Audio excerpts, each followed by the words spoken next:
సినిమాకు కూడా సంభాషణలు రాశారు. బతుకమ్మ అనేటువంటి సినిమా కూడా చాలా గొప్ప సినిమా. ఆ సినిమాకి సంభాషణలు రాశారు అందశ్రీ. ఎన్నో విప్లవాత్మక సినిమాలకు పాటలు అందించారు. ప్రధానంగా అందశ్రీకి తెలంగాణ వ్యాప్తంగా, దేశవ్యాప్తంగా కూడా అనేక పురస్కారాలు లభించాయి.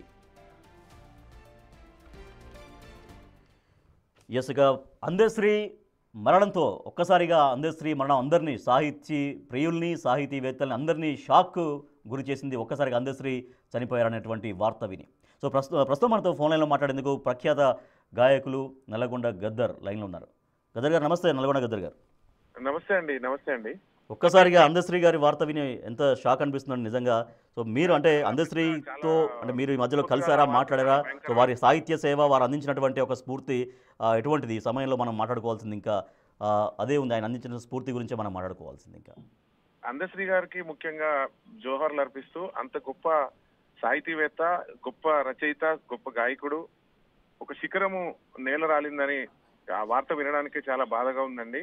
ఎందుకంటే తెలుగు నేల ఉన్నంత వరకు కూడా అందశ్రీ అన్నని మర్చిపోరు ఈ తెలుగు ప్రజలను కూడా ఈ సందర్భం మనం గుర్తు చేసుకోవాల్సిన అవసరం ఉన్నది. అందశ్రీ అన్న ఎంత గొప్ప మనసు అంటే, మాలాంటి ఈ తరం గాయకులు ఏదైనా గొప్ప పాట ఏదైనా పాడినప్పుడు, నేనే కాకుండా ఇంకా నాకన్నా చిన్న పిల్లలు ఎవరైనా రాసినప్పుడు కానీ, నేను పాడినప్పుడు కానీ, 3 రంగుల జెండా లాంటి పాట పాడినప్పుడు కానీ, అసలు చాలా నాకు 3-4 టైమ్స్ కాల్ చేసి, తమ్ముడు చాలా గొప్పగా వాడినామని చాలా గొప్పగా చెప్పిన సందర్భం. ఏ లైన్ ఏదన్నా ఒక నచ్చితే తన ఫోన్ లైన్ లోకి తీసుకొని మాట్లాడేటువంటి ఒక గొప్ప మనస్తత్వం ఉన్నటువంటి మనిషి అందశ్రీ అన్న ఈ లోకాన్ని విడిచి వెళ్ళిపోవడం అనేది నిజంగా మాలాంటి గాయకులకు కానీ, ఈ తరం గాయకులకు కానీ, తెలుగు ప్రజలకు కానీ తీరని లోటని కూడా మనం తెలియజేసుకోవాలి. అది ఎప్పుడు కూడా మర్చిపోలేనటువంటి సందర్భం ఈ సందర్భము. అన్న ఇంక కొంతకాలం ఉంటే ఈ తరం గాయకులందరికీ కూడా ఒక స్ఫూర్తిదాయకంగా నిలిచినటువంటి ఒక గొప్ప మేధావి, ఒక గొప్ప కవి నేల రాలడం అనేది నిజంగా బాధాకరం అండి. అంటే మీకు పర్సనల్గా ఆయనతో ఎటువంటి సంబంధం, ఐ మీన్ ఎటువంటి అనుబంధం ఉంది? ఇప్పుడు మీ పాటలు అంటే మీరు పాడే పాటలు కావచ్చు, అవన్నీ కూడా అంటే ఇందాక చెప్పారు చాలా అప్రిషియేట్ చేసేవాళ్ళని. అంటే బిగినింగ్లో మీరు పాటలు పాడుతున్నప్పుడు మీతో ఒక బాండింగ్ అనేది ఎట్లా స్టార్ట్ అయింది, పరిచయం అనేది ఎట్లా స్టార్ట్ అయింది, తర్వాత ఎప్పటికీ ఎట్లా స్ఫూర్తి నింపారో ఎట్లా ప్రోత్సహించేవాళ్ళు?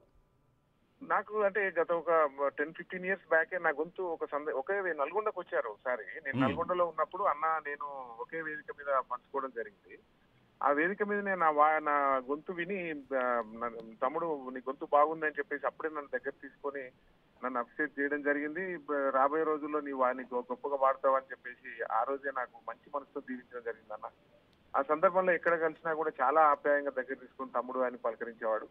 అటువంటి గొప్ప మనసున్నటువంటి రచయిత అండ్ గాయకుడు మాయమైపోతున్నాడమ్మా మనిషి అన్నవాడు అనేటువంటి అతని పాటతో తెలుగు ప్రజలనే కాకుండా ప్రపంచంలో ఉన్న తెలుగు వాళ్ళందరినీ ఊవెత్తున మరొకసారి తట్టి లేపినటువంటి పాట ఎవరు కూడా ప్రతి ఒక్క మదిలో చిరకాలం పదిలంగా ఉంటుందని కూడా మనం గుర్తు చేసుకోవాలి.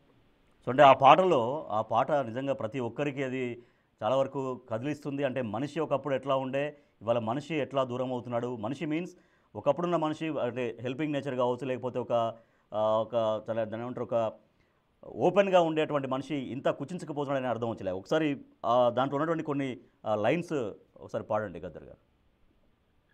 మాయమైపోతున్నాడమ్మా మాయమైపోతున్నాడమ్మా మనిషన్నవాడు, మత్సుకైనా లేడు చూడు మానవత్వం ఉన్నవాడు, పుటికో నోటికో ఒక్కడు యాడమున్నడు కాని కంటికి కనరాడు, మాయమైపోతున్నాడమ్మో మనిషన్నవాడు. ఎస్ గద్దర్ గారు ఇంకా ఆయన చాలా బలంగా ప్రజల్లో నాటే విధంగా, అంటే ప్రజలకి సాహిత్యాన్ని అందించే విధంగా రాసినటువంటి పాటలు చాలా అనేకం ఉన్నాయి. అంటే ఇటువంటి కవి దగ్గర నుంచి, ఇటువంటి రచయిత దగ్గర నుంచి, దట్టు ఆయన చదువుకోలేదు, ఏమాత్రం చదువుకోలేదు. సో అది నిజంగా అది భగవంతుడు ఇచ్చినటువంటి ఒక గొప్ప జ్ఞానంతో మాత్రమే ఆయన రాశారు. సో ఆయన దగ్గర నుంచి రచనలో కానీ, భావ వ్యక్తీకరణలో కానీ ఇవాళ తరం తీసుకోవాల్సినటువంటి ఆదర్శాలు అవన్నీ ఏమున్నాయండి? మరి ముఖ్యంగా అన్న గురించి చెప్పాలంటే, ఎంత ఎదిగినా ఒదిగుండేటువంటి గొప్ప గుణము. ఈ తరము కవులను గాయకులను కూడా దగ్గర తీసుకొని ప్రేమగా మాట్లాడి గొప్పగా పాడినప్పుడు కానీ, గొప్పగా రాసినప్పుడు కానీ అందరిని అప్రిషియేట్ చేసేటువంటి విధానం కూడా అన్నలో చూసి అందరూ నేర్చుకోవాల్సినటువంటి అవసరం ఉన్నది. రాబోయే తరాలు అన్నని గాయకులు కానీ కవులు కానీ రచయితలు కానీ ఎవ్వరు కూడా మర్చిపోకుండా తన గుండెల్లో పెట్టుకొని అన్న అన్న అన్న ఇచ్చినటువంటి బాటలో మనం అందరం ముందుకు సాగాలని నేను మనస్ఫూర్తిగా కోరుకుంటున్నాను. Right, thank you Nalgonda Gaddar గారు. సో ప్రతి ఒక్కళ్ళు కూడా తీవ్రంగా బాధపడుతున్నారు, షాక్కు గురయ్యారు. ఒక్కసారిగా